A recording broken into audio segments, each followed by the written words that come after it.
Baik, saya rasa teman-teman sudah siap. Pagi ini kita akan melaksanakan diskusi.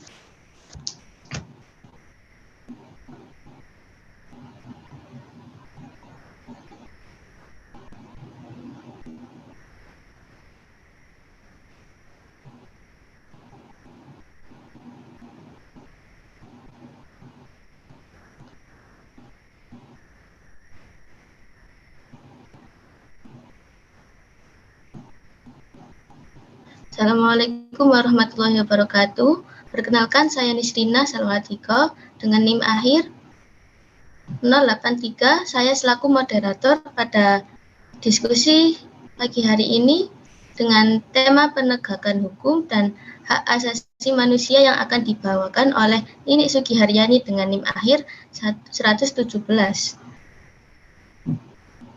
Pada diskusi ini akan dimulai dari Nini yang akan menyampaikan materi, kemudian dilanjutkan dengan sesi tanya jawab atau kritik dan saran dari teman-teman. Kepada Nini dipersilahkan. Baik, terima kasih atas kesempatannya. Saya izin share screen dulu ya. Silahkan Nini. Ya, apakah sudah terlihat?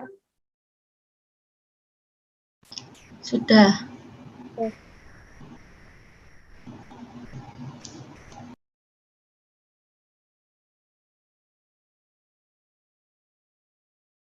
Baik, akan saya mulai.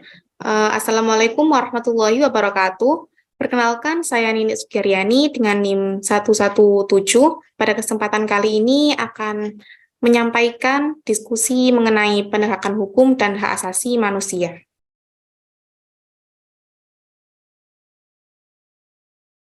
Yang pertama yaitu pendahuluan. Nilai-nilai hak asasi telah dianggap sebagai ideologi universal. Setiap negara dapat menilai negara mana yang beradab karena telah menghormati hak asasi manusia dan menista negara yang lainnya. Kehadiran hak-hak asasi manusia kini telah membangkitkan harapan-harapan baru, karena sebagai nilai baru yang diagungkan tidak mendapat relevansinya dengan gambaran nyata perlindungan hak-hak asasi manusia. Implementasi hak asasi manusia di Indonesia disesuaikan dengan budaya masyarakat dan tujuan negara. Batasan ini diperlukan untuk mewujudkan bahwa ada kepentingan negara untuk melindungi seluruh warganya. Dan hak asasi manusia yang ada di Indonesia telah tercantum pada Undang-Undang Dasar 1945 dengan bersumberkan Pancasila.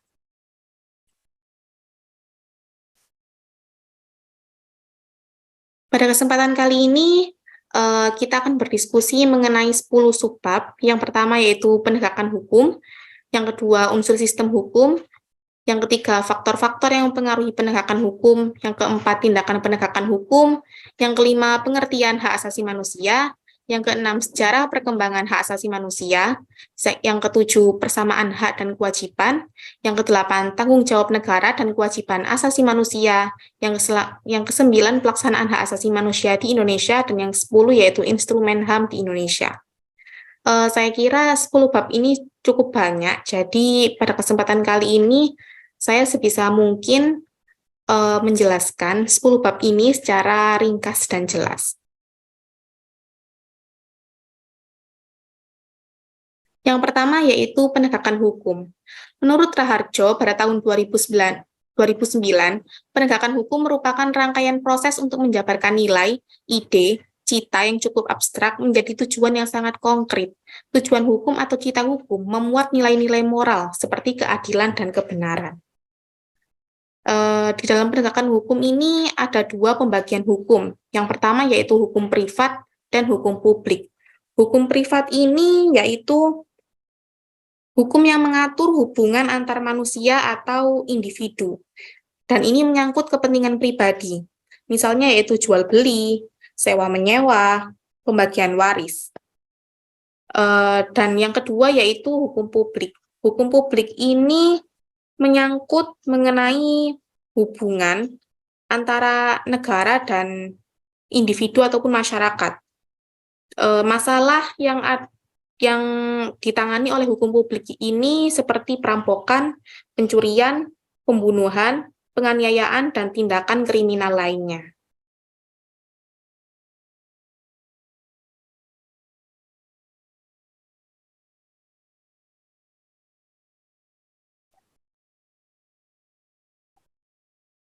Selanjutnya yaitu unsur sistem hukum. Menurut Lawrence M. Friedman, unsur sistem hukum itu ada 3, yaitu substansi hukum, struktur hukum, dan budaya hukum. Substansi hukum merupakan isi dari hukum itu sendiri, dan isi dari hukum ini untuk di Indonesia dibuat oleh Presiden dan DPR, atau bisa juga dibilang lembaga eksekutif dan lembaga legislatif. Dan lembaga ini tuh diberi wewenang untuk membuat undang-undang sesuai UUD 1945. Dan undang-undang ini juga harus mencerminkan dasar keadilan, kemanfaatan, dan kepastian hukum. Lalu untuk struktur hukum, yaitu kerangka atau rangkanya, atau bisa dibilang bagian yang memberi semacam bentuk dan batasan secara keseluruhan. Unsur dari struktur hukum ini seperti penegak hukum, dan penegak hukum ini diantaranya pengadilan, kejaksaan, kepolisian, advokat, dan lembaga penegak hukum yang secara khusus diatur oleh undang-undang seperti KPK. Untuk budaya hukum. Budaya hukum merupakan landasan dalam pemahaman dan penegakan hukum. Dan kebudayaan hukum merupakan kebiasaan yang tumbuh di masyarakat. Dan ini antara negara satu dan lainnya bisa berbeda.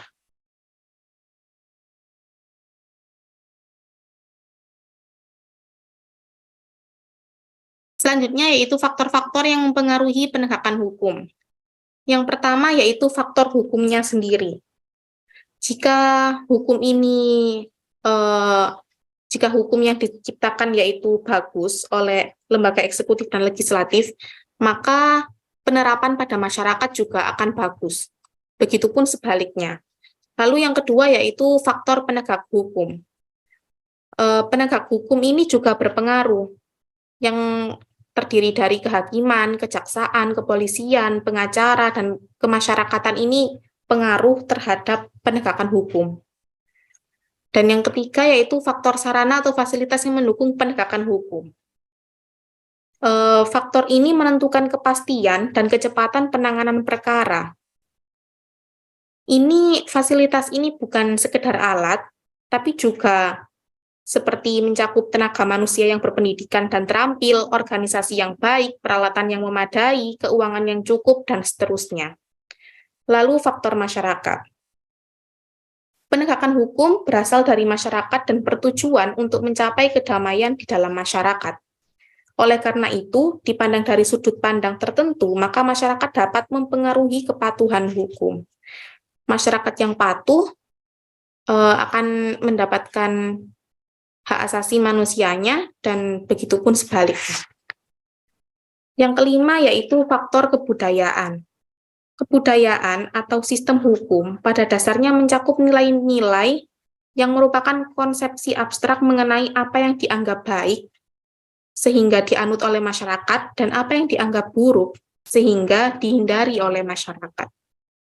Dan ini setiap daerah ataupun negara memiliki sudut pandangnya sendiri-sendiri.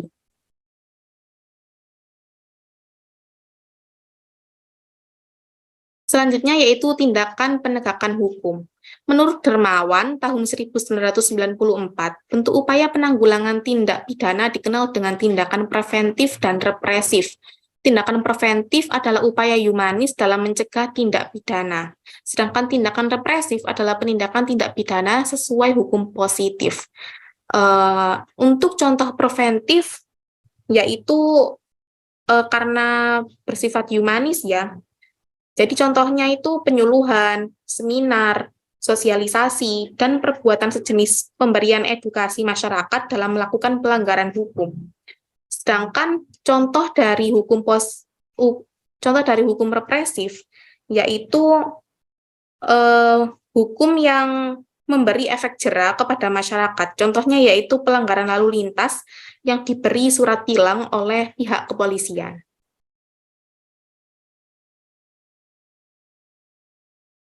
Selanjutnya yaitu pengertian hak asasi manusia.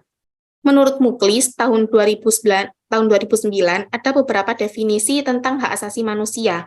Yang pertama yaitu hak asasi manusia adalah hak yang melekat pada diri manusia. Tanpa hak-hak ini manusia tidak dapat hidup layak sebagai manusia. Yang kedua, hak asasi manusia adalah hak yang dimiliki manusia yang telah diperoleh dan dibawanya bersamaan dengan kelahirannya atau kehadirannya di dalam kehidupan masyarakat.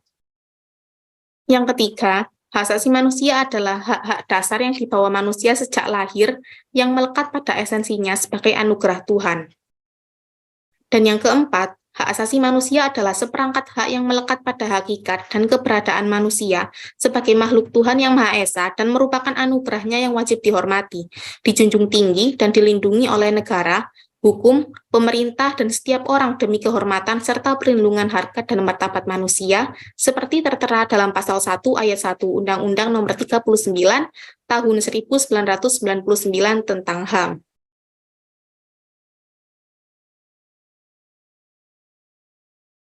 Untuk sejarah perkembangan hak asasi manusia. Pelaksanaan hak asasi manusia dari tahun ke tahun mengalami beberapa perubahan yang signifikan. Pelaksanaan hak asasi manusia di dunia tidak terlepas dari hukum. Sejak abad ke-13, pelaksanaan hak asasi manusia telah dimulai dari ditandatanganinya Magna Carta di Inggris pada tahun 1215 oleh Raja John Lachlan sampai perlawanan rakyat Inggris terhadap Raja James II pada tahun 1688 yang memicu penandatanganan Undang-Undang Hak oleh Raja William III pada 1689. Usaha perlindungan hak ini juga dipengaruhi beberapa filsuf, di antaranya yaitu Thomas Hobbes, John Locke, dan Montesquieu.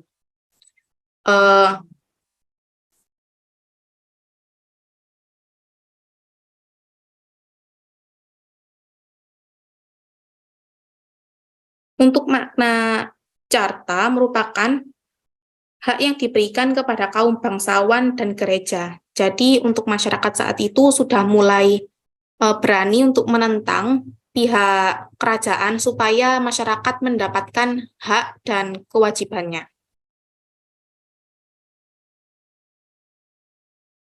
Lalu untuk persamaan dalam hak dan kewajiban. Kewajiban adalah keharusan untuk melakukan, memenuhi, atau berbuat terhadap hal-hal yang diberikan kepadanya. Sedangkan hak adalah kepentingan yang dilindungi hukum. Kepentingan adalah tuntutan perorangan atau sekelompok orang yang diharapkan untuk dipenuhi, sehingga hak dan kewajiban sama-sama mengarah pada pengembangan kesadaran sosial.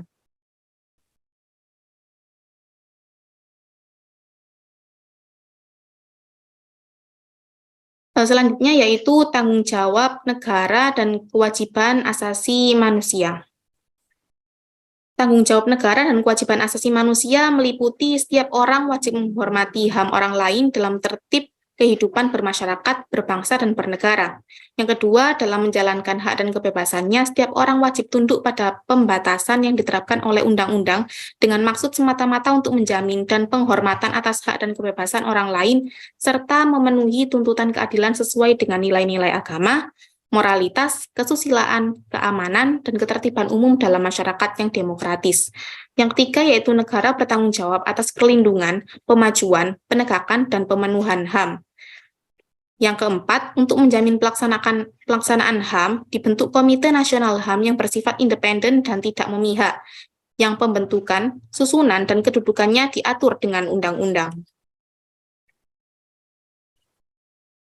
Pelaksanaan hak asasi manusia di Indonesia. Menurut Undang-Undang Republik Indonesia Nomor 39 Tahun 1999 tentang hak asasi manusia. Yang dimaksud dengan hak asasi manusia adalah seperangkat hak yang melekat pada hakikat dan keberadaan manusia sebagai makhluk Tuhan yang Maha Esa dan merupakan anugerahnya yang wajib dihormati, dijunjung tinggi, dan dilindungi oleh negara, hukum, pemerintah, dan setiap orang demi kehormatan serta perlindungan harkat dan martabat manusia.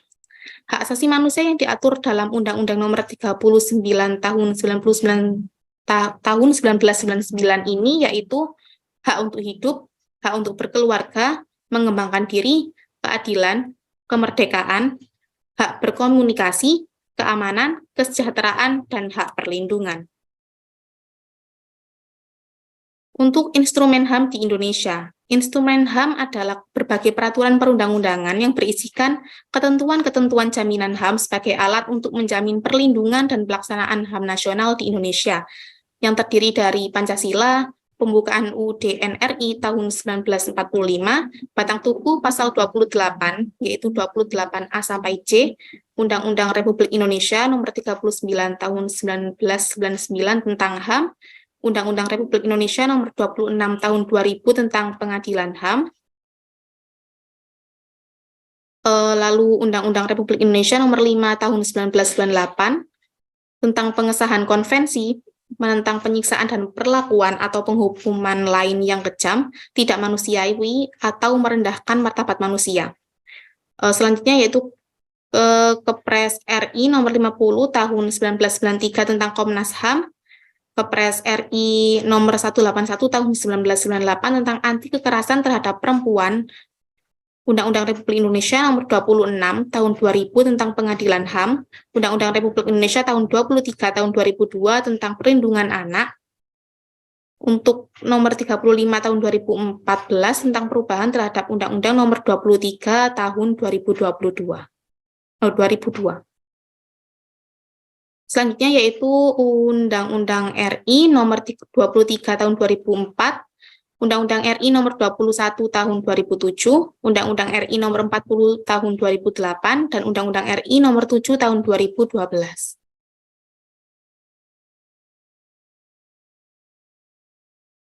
Baik, kesimpulan dari presentasi kali ini yaitu HAM merupakan sesuatu hal yang wajib ada pada diri manusia, dan tanpa HAM manusia tidak akan dapat hidup layak sebagai manusia.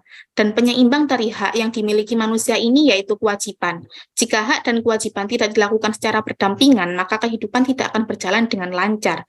Peraturan HAM di Indonesia termuat di dalam Undang-Undang Dasar 1945 dan dibuat berdasarkan tujuan serta budaya Indonesia yaitu Pancasila. Ini adalah daftar rujukannya. Baik, sekian presentasi dari saya. Bila ada kurang lebihnya, saya mohon maaf. Saya kembalikan ke moderator. Baik, ini terima kasih atas materi yang disampaikan. Selanjutnya adalah sesi tanya-jawab dari teman-teman. Apabila ada yang ditanyakan kepada Nini atau kritik dan saran, silahkan mengaktifkan fitur raise hand. Dipersilahkan.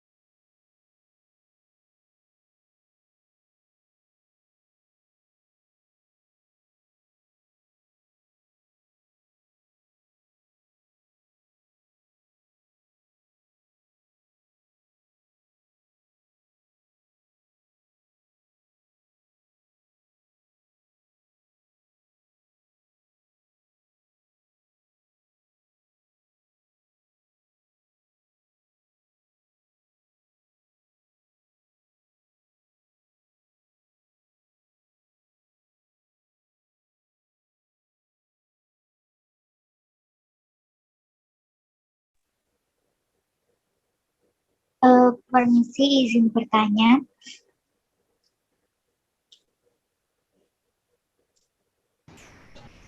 Iya, Umi Musliha, dipersilahkan. Kenapa tadi kan sudah dijelaskan tentang HAM dan juga penegakan hukum. Nah, itu mengapa sih HAM itu tidak bisa dipisahkan dengan penegakan hukum? Terima kasih.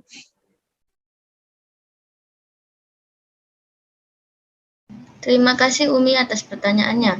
Untuk Nini, bisa langsung dijawab atau menunggu untuk berpikir terlebih dahulu? Langsung saya jawab saja ya. Suatu HAM tidak bisa dipisahkan dengan penegakan hukum karena suatu hukum ditegakkan untuk melindungi hak asasi manusia. Begitu pula hubungan antara HAM dan penegak hukum, di mana fungsi dari penegak hukum sendiri yaitu memfasilitasi masyarakat untuk mendapatkan haknya secara adil. Jadi HAM tidak dapat dipisahkan baik dengan penegak hukum ataupun penegakan hukum.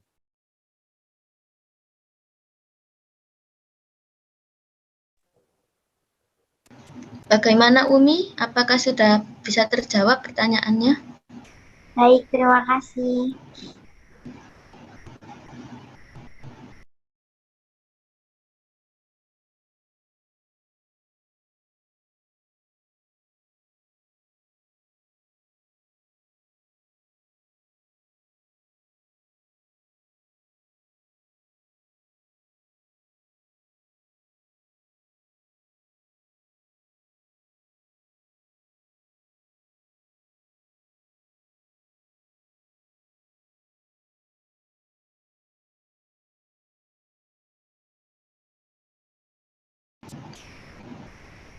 Baik, dikarenakan sudah tidak ada yang ingin bertanya atau memberikan kritik dan saran, maka diskusi pada pagi hari ini akan saya tutup.